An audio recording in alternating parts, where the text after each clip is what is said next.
ചായക്കോപ്പയിലെ കൊടുങ്കാറ്റ് അത്ര തന്നെ. വി.ഡി. സതീശൻ സമർത്ഥമായി തൻ്റെ ചുമതല നിർവഹിച്ചു. പിണറായി ആടിയുലഞ്ഞപ്പോൾ രംഗം കുളമാക്കി വിഷയത്തിൽ നിന്ന് വ്യതിചലിച്ചു. ഇപ്പോൾ അൻവറിൻ്റെ ആരോപണങ്ങളുമില്ല, ADGPയുടെ അതിക്രമങ്ങളുമില്ല, എല്ലാം CPM കോംപ്രമൈസ് ചെയ്തു.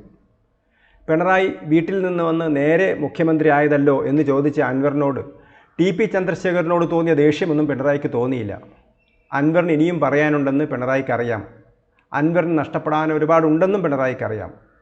അൻവറിൻ്റെ കള്ളത്തരങ്ങൾ പോലും അതിൽ നന്നായി അറിയാം. അതോടൊപ്പം ഇനി UDFൻ്റെ കൂടെ സ്വതന്ത്രനായി നിന്നാലും അൻവറിന് നിലനിൽപ്പുണ്ടെന്ന കാര്യം പിണറായിക്ക് മനസ്സിലായിട്ടുണ്ട്. പിന്നെ ADGP അജിത് കുമാറിൻ്റെ കാര്യം, അതും ചില്ലറ മിനുക്കുപണികൾ നടത്തി പിണറായി പ്രശ്നം പരിഹരിച്ചു. ആളുകളെ കാണിക്കാൻ വേണ്ടി വന്നാൽ തൽക്കാലം ക്രമസമാധാന ചുമതലയിൽ നിന്ന് ഒഴിവാക്കുമായിരിക്കും. അതൊക്കെ ഒരു അഡ്ജസ്റ്റ്മെൻറ്റ്. കാരണം പിണറായിയുടെ ഏതാണ്ട് എല്ലാ കളികളും അറിയാവുന്ന ആളാണ് MR അജിത് കുമാർ. ADGPയുടെ എല്ലാ തരികിടകളും പിണറായിക്കും അറിയാം. ഇവിടെ രണ്ടുപേരുമായി ഒരു കോംപ്രമൈസ് നടത്തുകയാണ് പിണറായി ചെയ്തത്. ഇവിടെ പഴയ പിണറായി ആണെങ്കിൽ അൻവറിനെ ഷൂട്ടഡ് സൈറ്റ് നടത്തിയേനെ. പഴയ TP ചന്ദ്രശേഖരൻ കാലത്തെ പിണറായി അല്ല ഇപ്പോഴത്തെ പിണറായി. അത് PV അൻവറിനും അറിയാം. പിന്നെ തട്ടിപ്പും തരികിടയും നടന്ന ഉദ്യോഗസ്ഥർക്ക് ഏത് രാഷ്ട്രീയ സംവിധാനം വന്നാലും അവരുടെ കൂടെ ഒട്ടി നിൽക്കാൻ അറിയാം. അവർക്ക് പ്രത്യേകിച്ച് രാഷ്ട്രീയമൊന്നുമില്ല.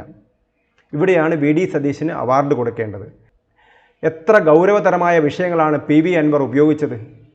കള്ളക്കടത്ത് നടത്തുന്ന വസ്തുക്കൾ ഔദ്യോഗികമായി തട്ടിയെടുത്ത് കാശുണ്ടാക്കുന്ന കേരള പോലീസ്, ആളുകളെ കൊല്ലുന്ന ADGP, നിരവധി ആരോപണങ്ങൾ.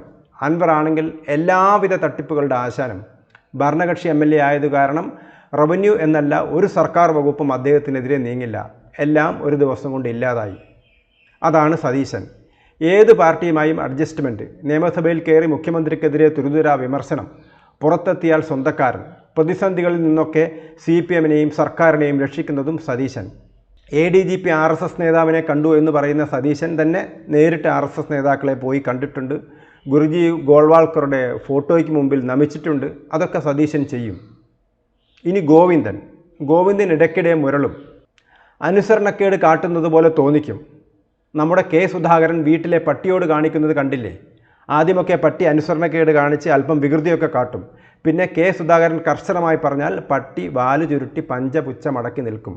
ഏതാണ്ട് അതുപോലെ തന്നെയാണ് പിണറായിയും പാർട്ടി സെക്രട്ടറിയും. പണ്ട് CMP രൂപീകരിച്ചപ്പോൾ അവിടെ പോകാനിരുന്നയാളാണ് ഗോവിന്ദൻ. തിരികെ CPMൽ പിടിച്ചു നിർത്തിയത് പിണറായി. എടോ ഗോവിന്ദ, നിന്നേക്കാൾ വലിയ MVRൻ്റെ ആൾ ഞാനാ. നീ ഇവിടെ തന്നെ നിന്നോ. അവിടെ പോയാൽ നീ രക്ഷപ്പെടില്ല. MVR മാത്രമേ രക്ഷപ്പെടൂ. നീ തെണ്ടിപ്പോകും എന്ന് ഗോവിന്ദനെ ഉപദേശിച്ചത് പിണറായിയാണ്. ഇപ്പോഴും ഗോവിന്ദൻ ചിന്തിക്കാറുണ്ടോ, ഓ അന്ന് ഞാനെങ്ങാനും CMPയിൽ പോയിരുന്നെങ്കിൽ തെണ്ടിപ്പോയേനെ എന്ന്? അതോർക്കുമ്പോഴെല്ലാം ഗോവിന്ദന് പിണറായിയോടുള്ള ഭക്തി കൂടും. പിന്നെയുള്ളത് ആരാ? Baby, Thomas Isaac. അതൊന്നും പിണറായിക്ക് ഒരു എതിരാളിയേ അല്ല. ഇനി സീതാറാം യെച്ചൂരിക്ക് ശേഷം പാർട്ടി സെക്രട്ടറി ആവണമെങ്കിലും ബേബിക്ക് പിണറായിയുടെ പിന്തുണ വേണം. അതുകൊണ്ട് ബേബിയും അധികമൊന്നും കളിക്കില്ല. അപ്പോൾ എല്ലാം ശുഭം. പിണറായിയുടെ കാര്യങ്ങളെല്ലാം നടന്നു. എല്ലാം സതീശൻ ശരിയാക്കി കൊടുത്തിട്ടുണ്ട്. പിന്നെ CPIക്കാരൻ അവിടെയും ഇവിടെയും കിടന്ന് മുരളിക്കൊള്ളും. ആര് മൈൻഡ് ചെയ്യാനാണ്? പണ്ട് കൂടുതൽ മുരളിയപ്പോൾ കാനത്തിന് കൊടുക്കേണ്ടത് കൊടുത്തു.